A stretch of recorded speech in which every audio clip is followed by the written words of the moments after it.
한번 따라 하십시다. 기도하지 않으면 죽는다. 정말입니까? 교회가 기도를 안 하면 그건 교회가 아니에요. 성도가 기도를 안 하면 살아있는 것 같지만 그건 죽은 거예요. 이 세상에는요, 흔히 살아있네 그런 말을 해요. 아직 살아있네. 옛날처럼 영향력이 있고, 옛날처럼 또릿또릿하고, 옛날처럼 기세가 있고, 그러면 아직 살아있네 그 말이에요. 그러면 그 사람이 옛날 같지 않으면 죽은 자와 같은 거야. 옛날에는 똘망똘망했는데 어리숙해지고, 옛날에는 막 담력이 있고 리더십이 있었는데 왠지 초라해졌으면 죽은 거야. 옛날 같지 않다. 다 죽어버렸네. 다 죽어버렸어. 그렇게 얘기한다고요. 살았다 죽었다 기준이 뭐예요? 생물학적 살았다 죽었다를 말하는 게 아니고, 이 세상에는요, 살았는데 죽은 산송장 같은 인생이 있어요. 더 심하게 표현하면 차라리 죽는 게 나아. 그 사람은 살아있을수록 인류의 해가 돼. 가족에 괴롭히고 그럴 수 있잖아요. 안타깝지만 그런 사람이 있을 수 있어요. 이 세상엔 살아있지만 살아있다고 말할 수 없는 존재들이 아주 많아요. 아주 많아. 반대로 죽었지만은 죽은 지가 오래됐는데 산 사람 못지않는 어떤 의미에서는 지금 산 사람보다 더 위력을 떨치는 사례도 있어요. 삼국지는 이제 야사와 실제가 섞여진 뒤범벅해진 그런 책인데 다 거짓을 할 수도 없고 다 진실을 할 수도 없어요. 그 생존 인물들이. 그런데 거기 삼국지에 이런 내용이 나와요. 제갈공명이 54세에 죽습니다. 지금은 54살이면 빠른데 그때는 제법 산 겁니다. 그 나라에, 그 시대에. 54살에 병이 들어서 죽는데 워낙 똑똑한 사람이라 이 하늘의 천체를 꿰뚫고 있는 인물이라 자기가 죽을 걸 알아요. 미리 알고 대충 언제쯤 죽겠다는 걸 알아. 근데 그의 주군이었던 유비는 죽어버리고 그 아들은 너무 철이 없고 너무 어리석어가지고 이 총나라가 아주 위태롭게 생긴 거예요. 그리고 자기가 죽고 나면 소문나면 사방에서 적들이 몰려올 걸 알고 염려하여 미리 계책을 남겨놓습니다. 평생의 경쟁자였던 위나라 사마이는 어느 날 하늘에서 별이 떨어지는 걸 보고 제갈량이 죽은 걸 직감해요. 이 사마이도 보통 사람은 아니거든. 그런데 제갈량한테는 안 되는 사람이에요. 그래가지고 제갈량이 죽은 걸 알고 직감하고 천체를 보다가 촉군을 추격합니다. 근데 웬걸 죽은 줄 알았던 제갈량이 멀쩡히 살아가지고 수레에 올라타서 지휘를 하고 있는 거예요. 그래서 내가 큰 실수를 했구나. 내가 헛다리 짚어가지고 죽지도 않은 제갈량이 죽은 걸로 착각을 하고 큰 함정에 빠지게 생겼다. 그래가지고 급하게 후퇴를 해가지고 15km를 도망가 버려요. 막 허겁지겁 도망가 버려요. 제갈량한테는 안 되니까. 분명히 계책에 능한 사람이라 한 수, 두 수, 세 수를 넘어보는 사람이라 안 되는 거예요. 그래가지고 도망을 갔는데 이틀 후에 제갈량이 진짜 죽었다는 걸 백성들의 소문을 통해서 풍문을 통해서 알게 돼요. 그래 뒤쫓았지만 늦었죠. 그 사이에 촉군은 유유히 도망가 버리고 말았어. 그러니까 일생일대 기회를 놓쳐버린 거예요. 그때 제갈량이 죽었고 그때 추격해서 쳤으면은 섬멸할 수 있었는데 이틀의 시간을 줘버리는 바람에 근데 제갈공명이 그걸 알고 있는 거예요.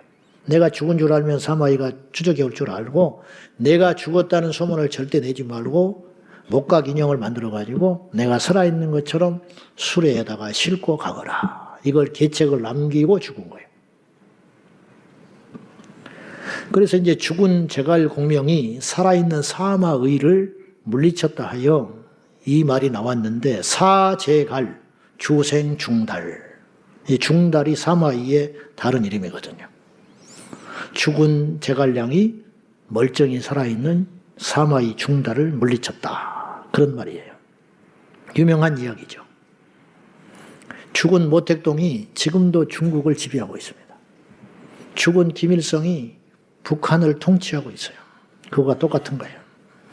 인생도 살아있는 인생이 있고 죽은 인생이 있고 신앙도 죽은 신앙이 있고 살아있는 신앙이 있어요. 여러분에게 묻고 싶어요. 여러분의 신앙은 살아있는 거예요? 응? 이걸 다른 말로 진짜냐 이 말이에요. 우리 신앙은 진짜냐? 초대교회 때는요, 진짜가 많았어요. 순도가 진했어요. 순도가 진했어. 왜냐? 그때는 예수 믿는 게 뭔지를 알고 시작한 거예요. 초대교회 때는 예수 믿는 게 뭔지를 알았다니까요. 내가 요새 가만히 보면 교회에 오는 사람들 보면은 귀한 일인데 어디서부터 손을 대야 할지를 모르겠어. 교회를 다닌다는 의미 자체를 몰라. 그건 양반이고 신학을 하면서도 주의 길을 걷는다는 게 뭔지를 모르는 사람도 있는 것 같아. 그러니까 사명이니 뭐니 그게 없고 자꾸만 직업이라고 생각하는 거지. 제가 뭐 이런 말 하면 욕할지는 모르겠는데 신학생들이 신대원쯤 가면 전도사를 해야 돼요. 그거는 직업의 문제가 아니고 장차 교회에서 사역을 하려면 일찍 해야 된다고. 일찍부터 해야 그때 혼도 나보고 망신도 당해보고 눈물도 흘려보고 고통도 받으면서 이게 실습을 해야 나중에 사역을 갈 거 아니에요. 근데 이제 파트 전도사님들의 예우라는 게 한계가 있거든요. 그러니까 요새 이제 풍토들이 그렇게 되는 거예요. 전도사 할 바에는 어디 가서 알바하는 게 낫다. 그 돈 받느니. 돈이 문제가 아니거든요, 이거는. 근데 나는 말하는 게 뭐냐면 그런 정신머리 가졌으면 그만두는 게 낫다. 자기만 혼자 망하는 게 아니고 자기를 따르는 자들을 망해버리는 거예요. 저를 뭐 교만하다 해도 좋은데요. 주의 종이 얼마나 소중한지 몰라요. 나라도 통치자가 너무 중요하거든요. 제가 그런 소리 종종 했는데요. 세계 역사라는 게요. 뭐 대단한 사건으로 뭐 세상이 바뀌는 게 아니에요. 총 한 발이 세상을 바꿔. 어떤 사람이 오판 하나 한 것이 수억을 죽여요. 한 나라 망해먹는 건요. 아주 간단한 일이에요.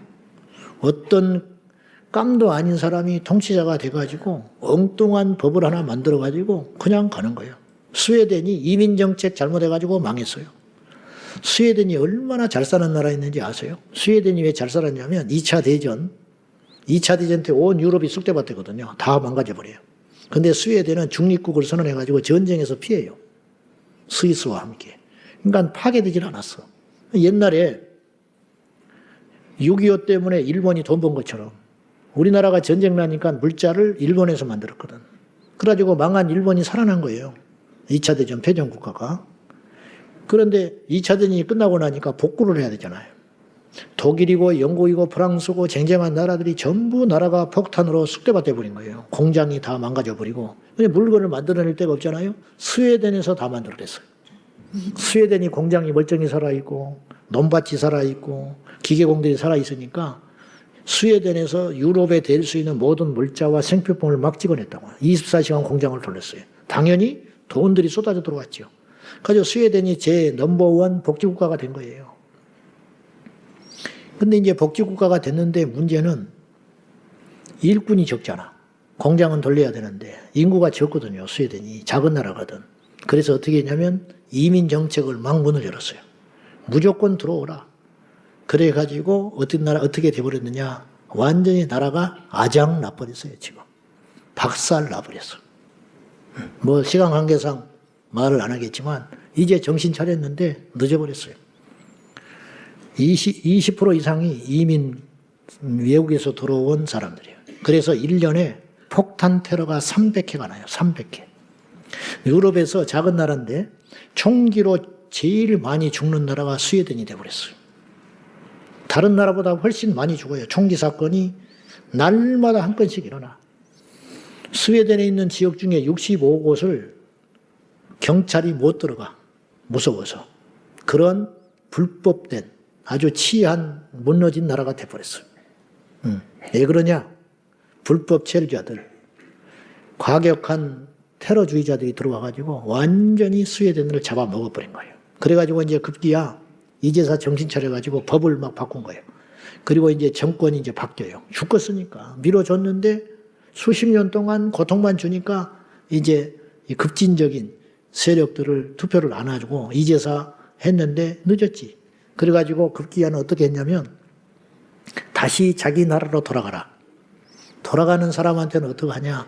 돈을 한 사람한테 약 3천만 원씩 손에 쥐어줄 테니까 제발 나가다오. 지금 그런 정책을 펴고 있어요.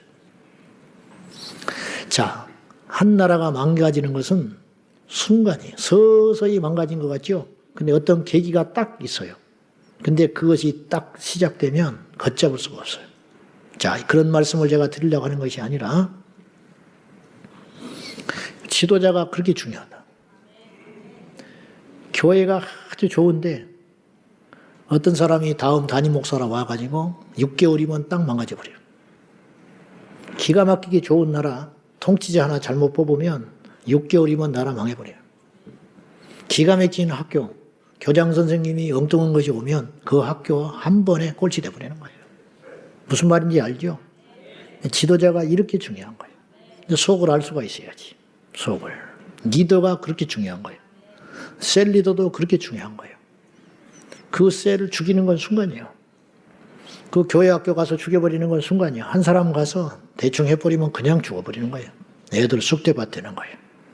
이 나라가 사는 길은 좋은 지도자들이 나오는 거예요. 좋은 사람들이 나오는 것이. 홀리브리 네트워크 선교회에 3040 목회자 50명이 딱 마감됐어요. 14개 교단에서 왔어요. 그 사람들이 잘 하시고 또 다음 내년에는 100명 모이고 그 다음에 200명 모이고 이렇게 해서 하면 씨를 뿌리다 보면 뭔가 역사가 일어나게 되겠죠. 결국은 하나님의 사람. 그것에 목표를 두고 우리 자녀들 기도해주고 잘 키워야 됩니다. 우리 애 하나 잘못되면 저 하나 인생으로 끝나는 게 아니에요. 얘들이 스펄전 목사가 될 수도 있고 사탄에 씌워가지고 히틀러가 될 수도 있어요. 그걸 잘 명심해야 됩니다. 아무튼 인생도 살아있는 인생이 있고 교회도 살아있는 교회가 있고 신앙도 살아있는 신앙입니다. 우리 모두가 날마다 다짐하고 결단하여 살아있는 성도 되기를 축원합니다. 진짜 백이 신앙이 돼야 된다. 근데 자기는 가짜인데 진짜인 줄 알아. 가짜인데 가짜인 줄 몰라요. 이게 기가 막힌 거지. 죽었는데 죽은지를 몰라. 김선영 목사님 내 이야기를 종종 했어요. 돌아가셨는데 이분이 어느 집회 갔더니 박보영 목사님도 비슷한 이야기를 하신 적이 있어요. 수십 년 전에 방주교회 부임해 가서 보니까 영적으로 전부 죽었더래. 찬송을 하고 있는데 죽어버렸더래. 예배는 드리고 있는데 영혼은 죽었더래. 그런 사람이요 수두룩해요. 김선영 목사님이 집회를 갔는데 뒤에 앉아서 이렇게 예배 전에 있는데 막 찬송하고 막 박수치고 열렬하게 하더래. 근데 이제 설교를 하려고 딱 올라갔는데 하나님이 보여주더래. 그 시간에. 그래가지고 보니까 어떤 사람은 허수아비, 어떤 사람은 옷집에 마네킹. 딱 그 꼴이 보이더래. 100여 명 모였는데 2~3명만 살아있고 전부 허수아비 마네킹. 그 사람만 하나님 나라 가는 거예요. 우리가 그런 걸 안 봐서 다행일 수도 있어요. 여러분 교회를 다닌다고 다가 아니요. 나같이 못난 사람도 대충 하라. 말을 안 하는 것이지. 기다려주는 것이고 그나마 상처 입을까 봐 봐주고 있는 것이요. 빨리 정신 차려가지고 육의 일을 벗어버리고 믿음의 사람 되시기를 축원합니다. 안에는 육의 소욕으로 꽉 차가지고 음란과 거짓과 사술. 하나님께 나와서 예배하는데 예배가 아니에요. 찬양하는데 찬양이 아니에요. 자세가 아니에요. 예배를 생명 바쳐 드리고 그런 살아있는 우리 성도 신앙 되기를 예수님의 이름으로 축원합니다. 오늘 교회의 현실을 보십시오. 교회에 수많은 프로그램들이 진행됩니다. 행사가 진행되고 있습니다. 그러나 정작 교회에서 기도가 사라진다면 그건 시끄러운 빈수레와 같아요. 모래 위에 세운 집이요 총을 빼앗긴 군인입니다. 빼앗겨버린 총을 뺏겨버린 군인이 무슨 필요가 있겠어요. 썩어버린 씨앗을 부지런히 파종하는 농부와 같아요. 고기 없는 호수에서 그물을 던지는 어리석은 어부와 같아요. 말을 잘하는 것은 똑똑한 것이 아니에요. 말을 잘하고 계략이 있고 기획을 잘 세우는 것은 똑똑한 게 아니에요. 탁월한 전략가가 교회에 필요한 게 아니에요. 메타버스, 챗GPT, AI 그런 거 도움 얻고 세미나하고 다 좋아요. 다 좋은데 그것이 교회의 본질이 아니에요. 그것이 문제가 아니에요. 재작년에 독일에서는 AI 놓고 예배드렸잖아요. 화면 놓고. 주일날, 그것도 평일날이 아니고 주일 예배를 화면을 놓고 화면에서 설교자가 예배를 했어요. 그러니까 어떤 영상을 틀어주고 설교를 한 게 아니고 AI가 성도들의 필요를 미리 알아가지고 힘들고 지치니까 코로나 이후에 수고하고 피곤한 성도들에게 위로가 되는 설교를 주제를 딱 정해가지고 그거 가지고 설교를 했어요. 멸망에 가정한 것이 거룩한 것에 선 거예요. 우상숭배하는 거예요. 우상숭배. 근데 그 예배를 드린 성도들의 절반이 좋다고 그랬어요. 절반은 이거는 아니다 했고. 그러니까 저는 뭐냐면 그런 실험 자체 한 것이 큰 문제다 이 말이에요. 그런 거는 발상 자체가 안 되는 생각이어야 돼요. 근데 그렇게 간다는 거예요. 근데요, 자기도 모르게 이렇게 가요. 그냥 남이 그렇게 하니까, 세상이 이렇게 간다고 하니까, 세상이 변했으니까, 그래가지고 넓은 길로 가다가 지옥에 퐁당 빠져버리는 거죠. 안 됩니다. 챗GPT, AI, 컴퓨터 잘하는 거, 그것이 본질이 아니에요. 기도가 교회를 살립니다. 기도가 인생을 살립니다. 기도가 목회를 살리는 것이, 기도가 나라를 살리고, 기도가 자식을 살리고, 기도가 세상을 바꿀 수 있는 것이, 그래서 기도는 원자폭탄보다 강한 것입니다. 그래서 기도는 천만인의 지혜보다 나은 것입니다. 할렐루야. 기도하지 않으면 죽는다는 말의 의미가 무엇인가? 오늘 우리는 이 문장을 거의 동의해요. 굉장히 강한 말이지만 동의해요. 그죠? 기도하지 않으면 죽는다. 죽은 건 왜 죽냐? 기도 안 했기 때문에 죽는다. 왜 믿음이 안 자라느냐? 기도하지 않았기 때문이다. 왜 인생에 시험이 오느냐? 기도하지 않았기 때문이다. 주님이 그랬어요. 시험에 들지 않게 깨어 기도하라. 제자들이 기도하고 있었다면 시험 들 일이 없다는 거예요. 시험이 큰 게 아니고 문제가 큰 게 아니고 기도가 약했기 때문에 넘어졌다 이 말이에요. 그래서 기도하지 않으면 죽는다는 이 말, 오늘 철회에 나올 정도면 다 동의하고 있는 거예요.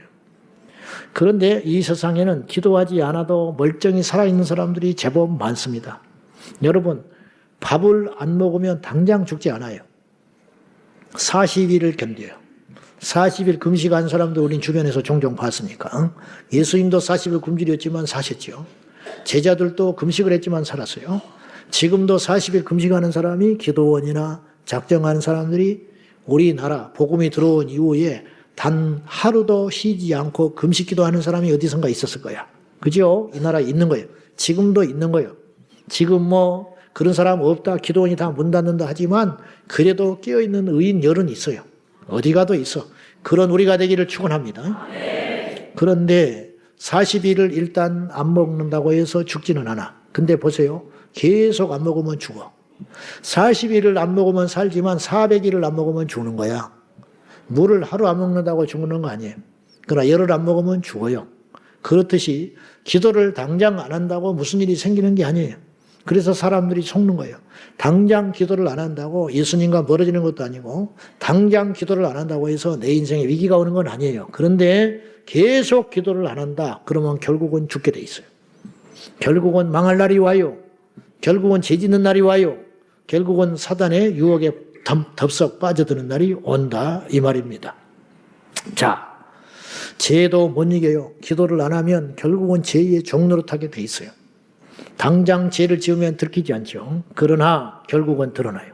살아서 들키지 않으면 죽은 다음에 훗날에 그 죄가 결국은 드러나게 돼 있어요. 아니면 하나님의 심판대 앞에 가면 반드시 드러나게 돼 있어요. 짓고 하리라. 내가 한 일을 다 주님 앞에 말하게 돼 있어요. 그러므로 이 땅에 사는 동안에 은근슬쩍 넘어가지 않기를 바랍니다. 우리 안에 과거에 부끄러운 죄가 기억이 나는 것은 성령께서 하시는 일이에요. 나를 정죄하려고 하는 것이 아니라 회개하려고 하는 거예요. 내가 왜 그날 그랬었고 유사한 일을 만나면 내가 옛날에 그랬구나. 정죄하지 말고 그 사람 판단하지 말고 주여 내가 과거에 그런 자였습니다. 그리고 하나님께 회개하는 거예요. 회개하면 그 죄는 눈과 같이 하얗게 될 줄로 믿습니다. 그래서 주님 앞에 우리가 우리 입으로 직구하는 일이 생기지 않도록 항상 우리 안에 회개의 영이 있기를 축원합니다. 자, 기도하지 않으면 죽는다는 말은 뭐냐? 첫째, 기도하지 않고 행하는 모든 일들, 심지어 주님의 일조차도 어떤 효과나 열매가 없다 그런 뜻이에요. 기도하지 않고 행하는 모든 일은 어떤 열매도 없어요. 존 하이드 이야기를 제가 자주 했습니다. 존 하이드는 인도의 선교사였습니다. 그는 일찍 큰 결단을 해서 젊은 날에 지금부터 130년 전에 인도 선교사로 떠납니다. 이건 보통 일이 아니에요. 지금은 아무리 위험한 지역이라 할지라도 우리나라로 금방 도망올 수도 있어요. 그러나 몇 달간 배를 타고 인도에 도착한 존 하이드는 돌아올 수 없는 길을 간 거예요. 그쪽에 정탐도 가지 않았어요. 오늘날이야 가서 보고 상황 보고 네 선교지에 내가 가서 무엇을 해야 되는가 사람도 만나보고 먼저 파송된 사람도 접촉을 하고 그러나 존 하이드는 130년 전 지금도 인도는 못 살기가 이루 말할 수 없이 못 사는 나라예요. 그 길거리를 다닐 수가 없어요. 냄새가 나서. 그런 곳을 130년 전에 갔어요. 선교를 하겠다고. 그건 보통 결단과 믿음의 사건이 아닙니다. 그토록 큰 결단과 용기, 믿음이 있었지만 정작 선교지에 가서는 열매가 하나도 없는 거예요. 여러분, 그 젊은 날에 20대 목숨 걸고 인도를 갔으면 얼마나 큰 각오를 하고 결심을 하고 갔겠어요. 근데도 열매가 없어요. 복음을 안 전했겠습니까? 열정이 없었겠습니까? 근데 열매가 안 나타나는 거예요. 아무리 많은 사랑과 헌신, 전력을 쏟아부어도 영혼의 열매가 없는 거예요. 그러다가 그는 마침내 깨달았어요. 본인의 노력으로 할 수 없음을 깨달아요. 그리고 그는 기도에 전념하게 됩니다. 어떤 일을 하는 것보다 기도하는 일에 힘쓰게 됩니다. 그전에도 기도를 안 했겠어요? 기본적으로 기도는 하지요. 선교사님이 기도를 안 했겠어요? 근데 주님이 원하는 양만큼의 기도가 하나님께로 안 간 것이죠. 우리가 기도를 안 하는 건 아니에요. 제가 기도를 안 하는 건 아니에요. 그러나 더 기도해야 돼요. 아멘입니까? 큰 역사를 보려면 여러분 하나님은 공평하신 분이에요. 그리고 어제나 오늘이나 영원토록 동일하신 분이에요. 어떤 사람에게는 역사가 일어나고 어떤 사람은 역사가 안 일어난다. 어떤 사람은 하나님께 쓰임을 받고 어떤 사람은 쓰임을 받지 않는다. 그럼 쓰임받는 걸 부러워만 하지 말고 쓰임받는 비결이 뭔지를 보라 이 말이에요. 그것을 들어가면 학벌이 아니에요. 겉으로는 학벌 같지요. 여러분 학벌 쫓다가 큰일 납니다. 여러분 박사학위 쫓다가 망한 사람이 한둘이 아니에요. 인간의 재능을 쫓아가다가 한둘이 아니에요. 그 안에 들어가면 반드시 비결이 하나 남아있다고 봐요. 저는. 그건 뭐냐? 하나님께 통곡하고 매달리는 거. 그거 없이는 하나님께서 절대로 쓰지 않는다. 아멘입니까?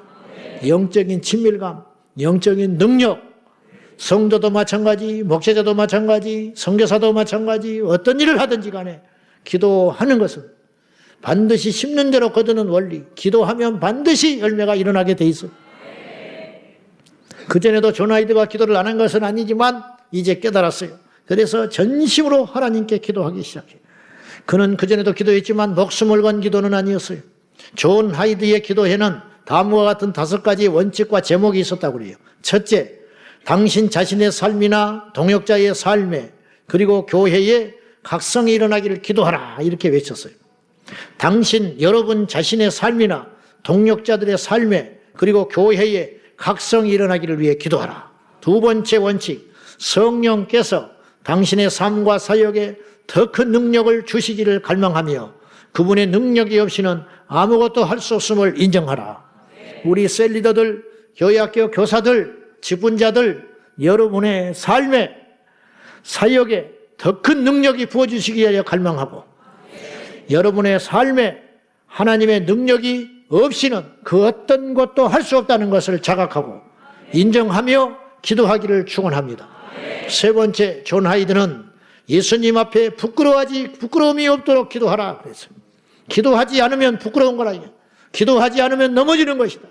기도하지 않으면 인간의 냄새가 나는 것이니까 안 된다. 그런 말이에요. 네 번째, 기도가 영적 각성을 일으키는 중요하고도 유일한 수단임을 믿으라. 기도가 영적 각성을 일으키는 중요하고도 유일한 수단이다. 할렐루야. 세미나 좋습니다. 세미나가 되려면 기도가 있어야 되는 것입니다. 전도가 열매가 있으려면 기도가 있어야 되는 것입니다. 하나님의 사역이 역사가 일어나려면 반드시 기도가 있어야 된다.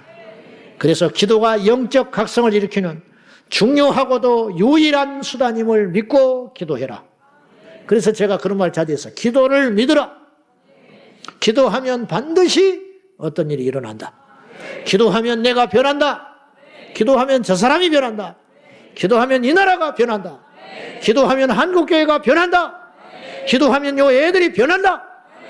아멘입니까? 그걸 믿으라 이 말. 마지막 5번째, 존 하이드는 가능한 한 정오가 지난 직후 매일 30분씩 부흥을 위해서 기도하고 또 그러한 부흥이 일어날 때까지 계속 기도하기를 쉬지 말라. 그리고 주님께서는 그 신실한 종의 간절한 기도를 들어주시기 시작했어요. 그래서 어떤 열매들이 일어났느냐? 존 하이드가 설교를 잘했다는 등 탁월한 선교 전략이 있었다는 등 그런 말은 하나도 없어요. 그의 이야기에서. 존 하이드 그러면 딱 이렇게 증명이 돼요. 기도의 사람. 그는 36시간 동안 무릎 꿇고 기도했다는 기록도 남아있어요. 인도의 대부흥은 존 하이드를 통해 나타나기 시작했는데 그가 사역한 1905년부터 1909년 4년 사이에 자기 선교지에서 신자가 3만 7천 명에서 무려 16만 4천 명으로 늘어났어요. 4배. 지금도 16만 명은 엄청난 숫자예요. 그가 이룩한 인도의 부흥은 1906년 LA 아주사 거리의 부흥에 영향을 주었고 그 부흥은 그 다음에 1907년 우리나라 평양 대부흥 그리고 영국의 웨일즈 부흥을 이끌었다고 선교학자들은 다 이야기해요. 따지고 보면 존 하이드가 인도에서 기도를 했더니 그 인도에서 부흥이 떨어졌고 그 부흥의 불씨가 어디로 가요? LA 아주사 거리로 갔고 아주사에 일어난 부흥이 영국의 웨일즈로 건너가게 되고 한국의 평양으로 건너오게 되었다 이 말이에요. 그러니까 우리 모두가 존 하이드의 기도의 빗을 지고 있는 거예요. 한 사람의 기도는 이렇게 위대한 역사가 일어나는 것이에요. 담배꽁초를 탁 던지고 가잖아요. 범인은 못 잡아요. 근데 그 떨어진 불씨가 온 세상을 불태워버려요. 한 달을 태워버려. 수십만 거리의 소나무를 태워버려. 근데 범인을 잡을 수 없어. 잡고 보니까 담배꽁초 던져버렸다는 거예요. 담배꽁초 불씨 하나가 온 땅을 불지르듯이 한 사람의 기도의 불씨는 온 세상을 바꾸는 능력이 되는 줄로 믿습니다. 이걸 믿으시라 이 말이에요. 어떤 사람이 기도를 죽기 살기로 했는데 그의 삶에는 별로 열매가 없었다고 볼 수도 있어요. 가정도 불행하고 그가 속한 교회 공동체도 크게 숫자적으로 부흥도 일어나지 않았고 그러나 천국에 가면 알아요. 그 기도를 통해서 얼마나 엄청난 역사가 일어났는지. 우리나라 언더우드, 아펜셀러, 알렌 이런 선교사들이 한국에 건너왔지요. 그분들이 주일날 어느 날 예배를 드리다가 성령이 팍 임해버린 거예요. 토마스 선교사 중국 가서 우리나라에 왔잖아요. 내가 토마스 선교사님 지난번에 영국에 왔을 때 그분이 계셨던 교회에 가봤거든요. 그 아버지가 목사님이에요. 그리고 1대, 2대, 3대 쭉 적혀 있어요. 굉장히 오래된 교회. 그 생가도 있어요. 그 앞에는 무덤이 있어요. 근데 토마스 목사님의 무덤은 없지요. 여기서 잘려서 없어져 버렸으니까. 그 아버지의 무덤이 있더라고. 그 교회가요 아주 작은 교회예요. 그리고 열악하고 못 사는 동네예요. 그 동네가 어떤 동네냐면 귀족들, 시종 드는 사람들이 사는 동네야. 그러니까 종들의 마을이에요. 종들의 마을. 지금도 어려워요. 노인들 지금 10명도 안 남았어요. 근데 한국 선교사님이 그곳에 목회하고 있어요. 기가 막힌 일이죠. 그렇게 작은 교회에서 우리나라 순교자가 나온 거예요. 우리나라 순교자. 토마스 선교사님의 그 복음, 거기서 중국에서 번역된 우리나라 쪽복음 들고 와가지고 이 대동강변에서 뿌렸잖아요. 그 복음을 들고 간 교회 처음에는 갔는데 그것이 여관이었어요. 여관했는데 여관이니까 막 이렇게 성경책을 찢어가지고 종이가 귀한되기 때문에 벽지로 붙여놨다 이 말이에요. 그곳에 마펫 목사님이 선교사가 와가지고 투숙하게 됐는데 깜짝 놀랐어요. 와서 딱 잠자려고 그러는데 온 벽지가 성경책으로 붙어 있어요. 그것도 영어 성경이 아니라 이 나라 한글말로 쓰여진 성경책이 찢어져가지고 덕지덕지 붙었는데 그것이 그 여관이 나중에 주인이 바뀌고 해가지고 뭐가 됐느냐? 장대현 교회가 됐어요. 장대현 교회에서 1907년 부흥이 떨어진 거예요. 그러니까 토마스 목사님이 없었으면 장대현 교회가 없는 거지요. 장대현 교회가 없었으면 길선주 장로라는 분이 안 나오는 거지요. 길선주 장로님이 그날 통곡하면서 회개하고 그날 부흥이 임했단 말이에요. 그래서 방언이 터지고 죄인들이 회개하게. 여러분, 귀신 나가고 병 나은 것은요 부흥의 아주 일부분이에요. 진정한 부흥은요 회심에 있는 거예요. 회심. 사람이 뒤집어지고 홀딱 변하는 거예요. 저는요 귀신 쫓겨났지만 원상태로 돌아간 사람을 수없이 봤어요. 병이 났는데 옛날 상태로 돌아간 사람을 숱하게 봤어요. 한 달도 안 가. 귀신을 쫓아낸 사람도 안 변해. 그래서 나더러 주여 주여 하는 그리고 주의 이름으로 능력을 행하는 사람, 주의 이름으로 귀신을 쫓는 사람도 천국에 못 가는 거예요. 그런 일이 있을 수 있냐고요? 어떻게 귀신, 그러면 무슨 능력으로 귀신을 쫓았냐고. 하나님이 급하면 그렇게 쓰는 것 뿐이라고요. 자기가 했나요? 자기가 귀신 쫓았어요? 자기가 능력 행했어요? 아닙니다. 하나님이 해주신 거예요. 하나님이 해주신 거. 내가 요 컵으로 물을 먹잖아요. 그러나 요 컵은 여기 놔두고 내 방에 혼자 들어가는 거예요. 요 컵 가지고 내가 내 방에 들어갈 수도 있지만 안 가지고 갈 수도 있는 거예요. 주님의 종이잖아요. 주님의 도구잖아요. 주님의 도구를 귀신 쫓을 때 쓰는 거예요. 주님의 도구로 나팔로 쓰는 거예요. 주님의 도구로 능력 행할 때 잠깐 쓰는 거예요. 물 마시려고 쓰는 것 뿐이에요. 그리고 두고 가는 거야. 던져버리고 주님이 가는 거예요. 그 원리를 모르냐 이 말이에요. 무서운 일이요.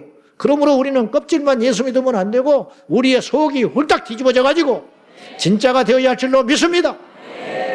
교회를 오래 다닌다고 되는 게 아니에요. 지뿐이 되는 게 아니에요. 말하는 거 보면 다 나와, 다 나와. 생각하는 거 보면 다 나온다고. 손해 안 볼라. 희생 안 하려고. 섬기지 않으려고 그러고. 지지 않으려고 그러고. 자기 의가 드러나고. 육이 막 드러나고. 육이. 목사도 나와요. 저도 그럴 수 있어. 바울처럼 날마다 죽어서. 아멘입니까? 날마다 나는 죽노라. 나는 날마다 죽노라. 하이드는 오직 기도했는데 그런 역사가 일어났다 이 말이에요. 여러분 못 배워도 좋아요. 가난해도 좋아요. 줄이 없어도 좋아. 사람 없어도 돼. 있으면 좋지만은 일단 기도부터 하는. 기도하면 누가 하시는 거예요? 하나님이 해주신다. 여러분 인도 땅에 뭐 자원이 있어요. 누가 와서 응원군이 와가지고 오늘날처럼 막 떼거지로 와가지고 같이 전도를 해주기로 했어요. 위로를 해주겠어요. 그런 상황이 아니잖아요. 130년 전에. 오직 하나 달라진 거야. 그건 뭐냐? 기도하기로 결단하고 기도하는 순간부터 그의 사역에 불같이 일어나는 역사가 있었다. 이거는 선교사에만 일어난 일이 아니에요. 사업도 마찬가지, 가정도 마찬가지, 장사를 해도 마찬가지, 세상에 가서 무슨 일 해도 마찬가지. 기도하면 그때부터 주님이 도우기 시작하신다. 두 번째, 기도하지 않으면 죽는다는 말은 기도하지 않는 교회와 성도, 사역의 현장에서는 결코 원수 마귀를 이길 수 없다. 그런 뜻이에요. 본문의 다니엘의 이야기는 수차 거론했지만은 다니엘이 받은 공격은 혼적인 것 같고 육적인 것 같고 정치적인 공격처럼 보여요. 왜냐? 다니엘이 눈에 가시야. 본국에 있는 그 적수들이 다니엘을 어떻게든지 끌어내리려고 한 거예요. 시기 질투 어마어마한 거예요. 본토백이 국미 같은 혈통의 사람이 총리가 돼도 끌어내릴 판인데 망해버린 패망한 예루살렘 출신의 다니엘이 와가지고 승승장구해가지고 으뜸 총리 3명 중에 하나가 됐으니 그 자리까지 올라간 것도 기적이지만은 올라간 다음에는 눈에 가시 아니에요? 탈탈 털었어요. 탈탈 털어. 부정한 짓은 없는지 잘못한 건 없는지 아무리 털어도 먼지가 안다.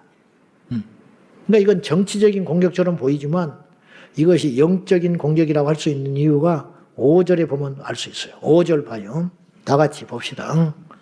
5절 시작. 그들이 이르되 이 다니엘은 근거를 찾지 못하면 그를 고발할 수 없으리라. 딱 그들도 인정했어요. 이거는 세상 방법으로는 다니엘을 끌어내릴 방법이 없다. 그럼 뭘 해야 되냐? 신앙을 건드려야 된다고. 율법을 건드려야 된다. 신앙을 건들지 않으면 다니엘을 무너뜨릴 방법이 없다. 영적 공격을 하기 시작한 거예요. 오늘 본문에 마귀니 사탄이니 악령이니 귀신이라는 말은 안 나와요. 근데 그 배후에는 분명히 원수 마귀가 있는 거예요. 영적인 공격을 한 거죠. 그러잖아요. 영적 공격이 이게 혼적 공격이 아니에요. 절대로. 영적인 공격을 해가지고 하나님의 율법을 지키는 것을 트집 잡아서 다니엘을 무너뜨리자. 신앙을 흔들어버리겠다고 하는 거거든요. 그래서 영적인 공격을 이제 다니엘이 받게 되는 것이 마귀가 영적인 영역인 하나님의 말씀, 율법 그리고 하나님의 관계를 공격했음을 우리가 알 수 있는 것이에요. 기도는 혼적, 육적 행위가 아니에요. 입으로 기도하지요. 무릎으로 꿇고 기도하지요. 신체로 기도하는 것 같지만 그 실제는 영적인 것이에요. 기도는 영적인 것이에요. 그래서 기도는 아무나 하는 것 같지만 실상은 영적으로 깨어있지 않으면, 다시 말해 영적으로 깨어있는 자만이 기도할 수 있는 거예요. 여러분, 적어도 깨어있고 살아있는 성도라면요, 금요철야를 나와야 되는 거야. 기도를 많이 하고 적고의 문제가 아니라 적어도 최소 양심 있는 교회라면 철야를 쉬면 안 되는 거예요. 왜냐? 교회에서 철야를 쉬면 성도들이 철야를 못할 거 아니에요.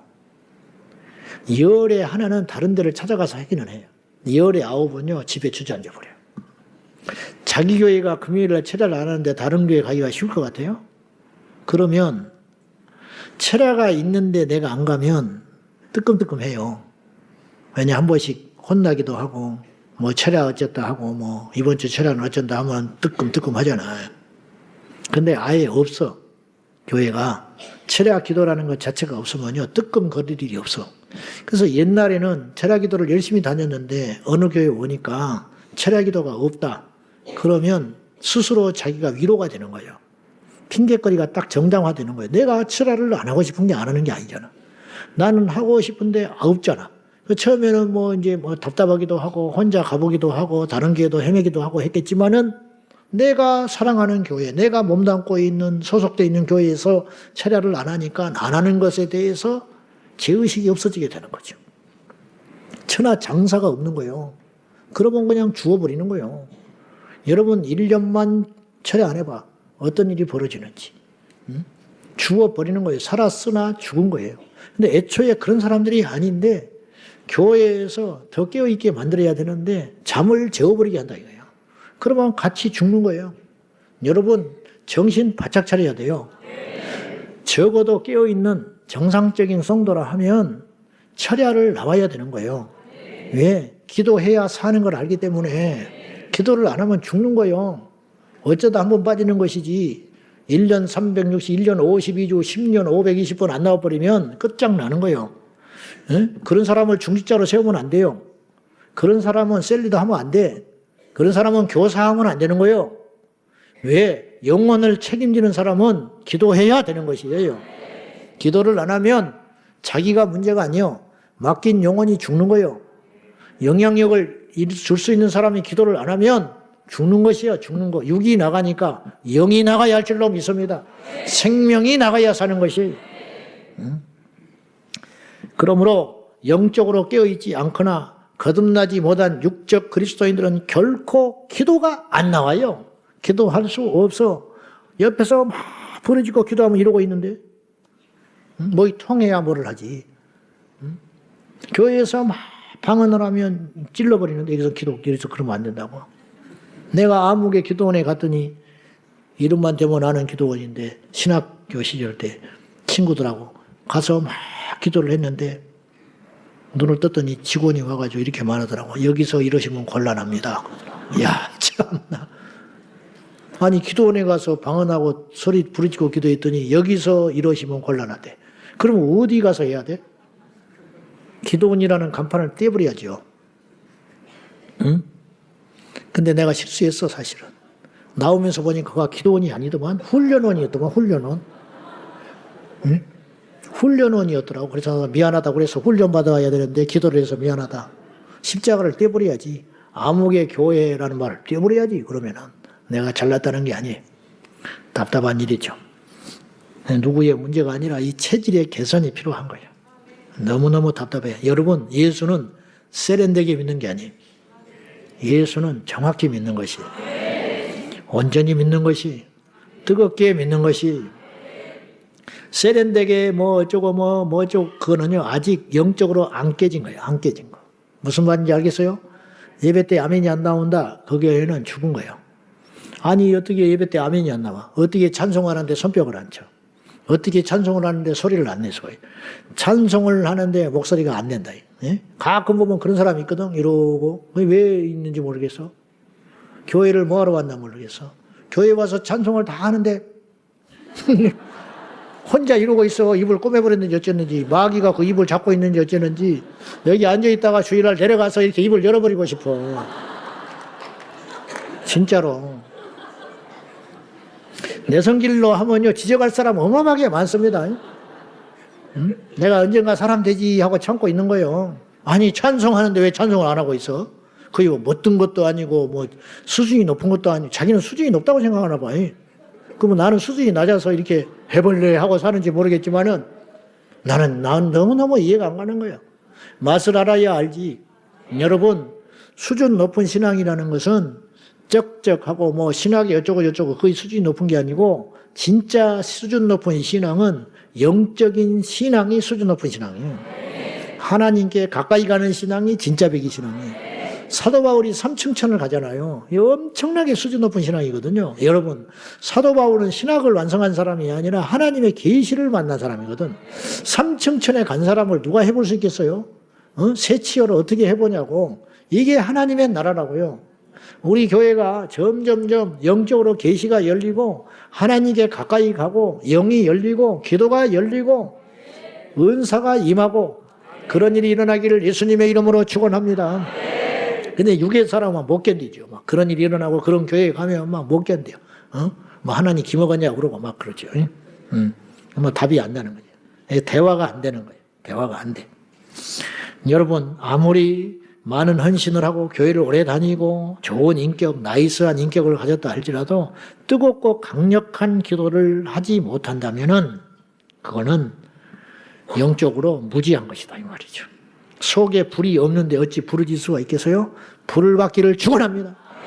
내 속에 불이 있어야 불이 짓는 기도가 나오는 거예요. 주께서 성령이 가득 차시니까 내가 평강을 너에게 원하노라. 너희가 평강이 있느냐 주님 부활하셔서 말하시고는 너희에게 성령을 받으라 주님. 성령이 계시니까 성령을 줄 수 있는 거예요. 불이 있으니까 불이 나오는 거예요. 영이 있으니까 영이 나오는 거예요. 말씀이 있으니까 말씀이 나오는 거예요. 예수가 있으니까 예수가 나오는 거예요. 육이 있으니까 육이 나오지요. 하나님의 나라는 육으로 절대로 알 수 없는 나라예요. 영이 열려야 할 줄로 믿습니다. 분별을 잘해야 돼요. 그런 교회를 만나야 되고 그런 종을 만나야 하고 그러한 성도가 되기를 예수님의 이름으로 축원합니다. 스포츠 경기가 일종의 싸우는 거거든요. 그래서 승패가 갈리잖아요. 승패, 이겼다 졌다 그러잖아요. 이 영적인 것도 마찬가지예요. 스포츠는 이에는 이, 눈에는 눈이어야 돼요. 다시 말해서 제가 지금 이 주제가 뭐냐면 기도하지 않으면 죽는다. 기도하지 않으면 마귀한테 지는 거예요. 기도하지 않으면 힘이 있어도 못 이겨요. 기도하지 않으면 지식이 있어도 못 이겨. 기도하지 않으면 도덕적이 있어도 못 이긴다고요. 기도해야 영권이 생기고 영이 살아나야 악한 원수 마귀를 대적하고 이길 수가 있다. 그러니까 자기는 잘하는 것 같고 자기는 승승장구하는 것 같고 자기는 복받은 것 같지만은 기도가 막혀서 기도가 열리지 않고 영이 열리지 않으면 못 이기고 있는 거라니까요. 못 이겨. 조금은 거칠고 조금은 이해가 안 되고 그래도 기도하는 교회, 기도하는 공동체만이 저는 이 마지막 날에 승리하고 이길 수 있다고 믿습니다. 운동도 룰이 있잖아요. 눈에는 눈, 이에는 이, 말에는 말로 싸우는 거요. 그죠? 여러분, 테니스 선수가 배드민턴 선수하고 시합을 하면 되겠어요? 안 되는 거예요. 그것이 앞뒤가 안 맞는 거예요. 그래 안 그래요? 응? 똑같은 라켓은 쥐고 있지. 그러나 어떻게 테니스 선수하고 배드민턴 선수하고 시합을 할 수가 있냐고. 안 되는 거죠. 복싱 선수하고 격투기 선수하고 싸움을 하면 되겠어요? 주먹만 쓰는 사람하고 발차기까지 하는 사람하고 싸울 수 있냐 이 말이에요.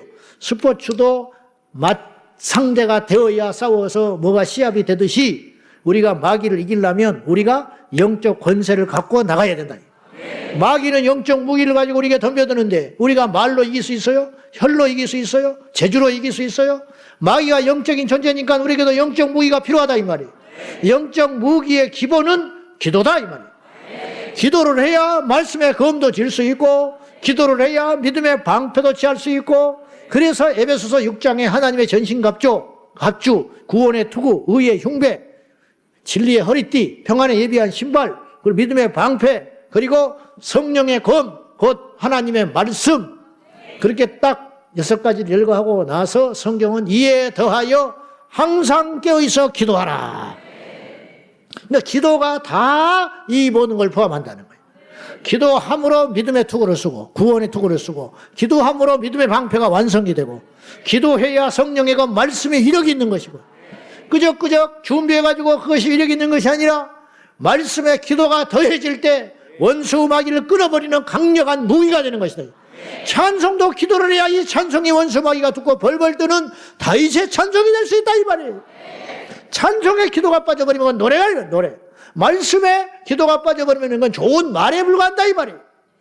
봉사에 기도가 빠져버리면 그거는 자기 취미생활이 된다 이 말이에요. 그러므로 복음에도 기도가 빠져버리면 그건 복음의 능력이 안 나타나는 것이죠. 그러므로 이 모든 것에 더하여 기도를 쉬지 말고 항상 깨어서 기도하라. 그렇게 말씀하셨어요. 자, 마귀가 영적으로 무기들이 있다고. 첫째는 거짓말, 두 번째는 두려움과 낙심, 그리고 되어지지 않는 일에 대한 염려와 걱정이.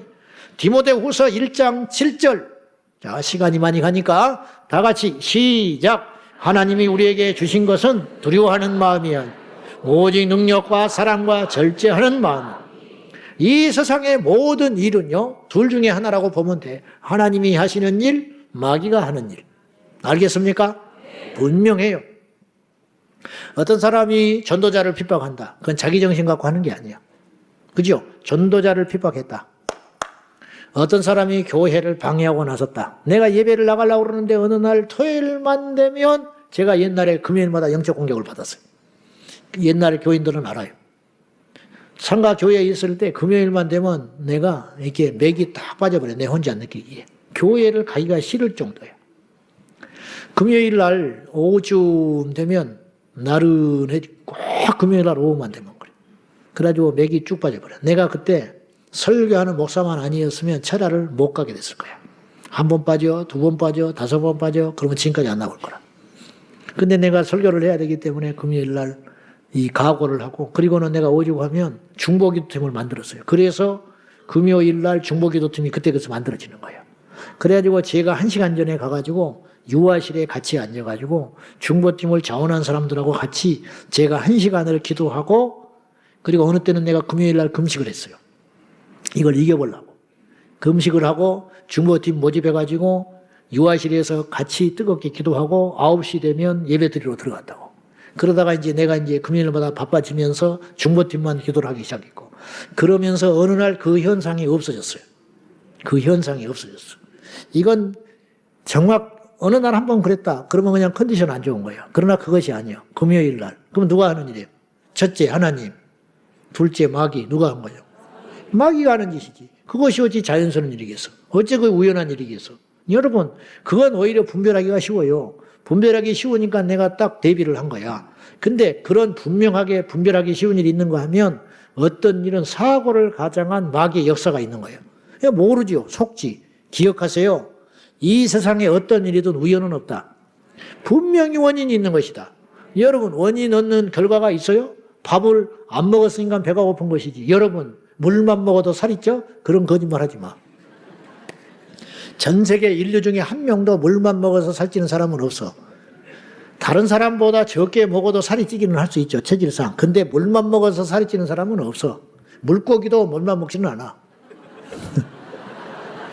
물고기도 물만 먹으면 죽어. 물고기도 지렁이를 먹고 해초를 먹고 플랑크톤을 먹으니까 사는 것이야. 물만 먹고 사는 것은 아무것도 없어. 그건 거짓말이라요. 우연하는 건 없다. 우연을 가장한 필연만 있을 뿐이다. 그러므로 이 세상에 어떤 일이든지 간에 두 군데서 하나 온 거예요. 하나님의 역사이든지 마귀의 공격이든지. 알겠죠? 근데 디모데후서 1장 7절에는 뭐라고 하셨느냐? 하나님이 우리에게 주신 것은 두려워하는 마음이 아니다. 그럼 두려워하는 마음은 누가 준 거야? 마귀가 준 것이지. 하나님이 안 줬다면 누가 준 거냐 이 말이에요. 응? 엄마 아빠하고 나하고 셋이 살아. 응? 나하고 셋이 산다고. 근데 물건을 누가 사다 놨어. 내가 엄마한테 물어봤어. 이거 엄마가 사다 놨어요? 아니? 그럼 누가 사다 놓은 거야? 내가? 아니지. 나는 안 사다 놨다니까. 엄마가 안 샀으면 누가 산 거야? 이렇게 말을 해도 못 알아들은다면 할 말이 없는. 자, 다시 이야기할게. 우리 집에 엄마, 아버지, 나하고 셋이 살았다고요? 근데 없던 물건이 들어왔어. 텔레비전이 들어왔어. 어느 날 흑백 텔레비전 있다가 칼라 텔레비전으로 딱 밖에 나와 있어. 학교 갔다 오니까 엄마한테 물어봤어. 10,000,000 1 확률이야. 엄마가 살 확률은.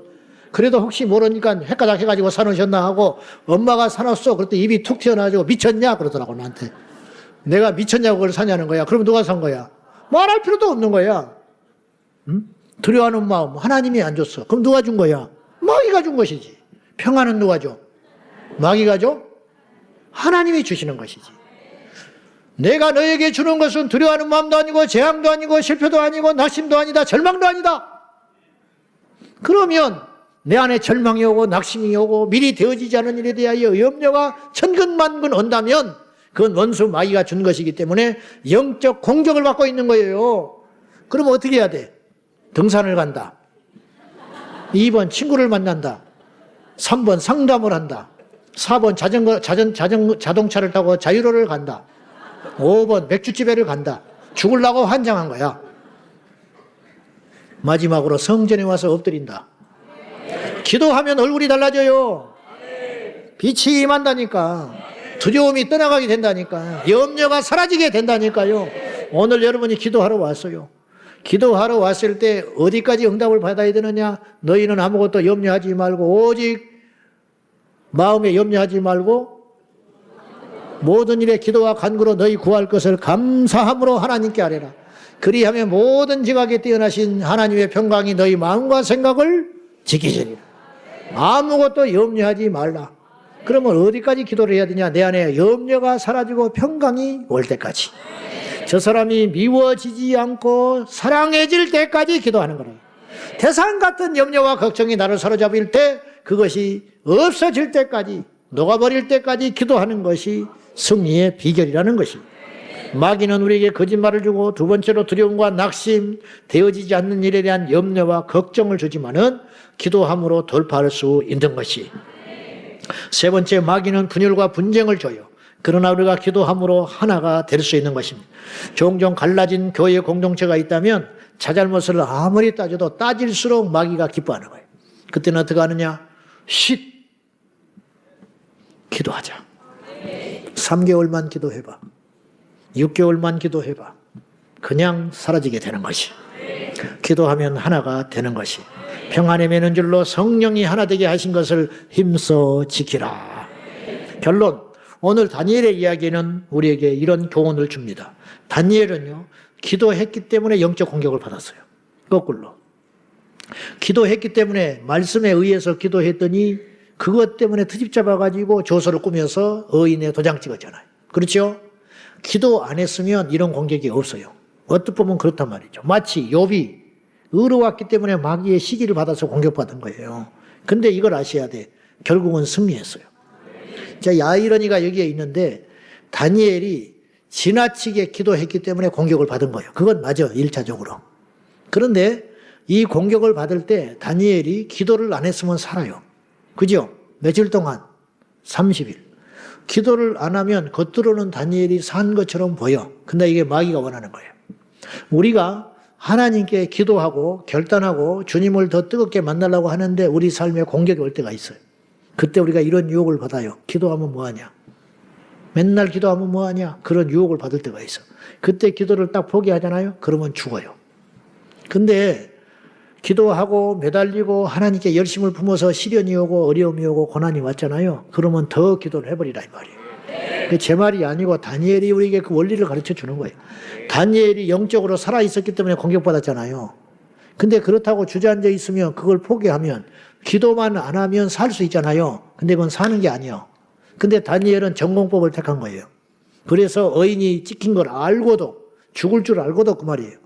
죽을 줄 알고도 내가 기도하면 죽을 줄 알고도 전에 하던 대로 예루살렘을 향하여 창문을 열어놓고 하루에 3번씩 감사하며 기도했다.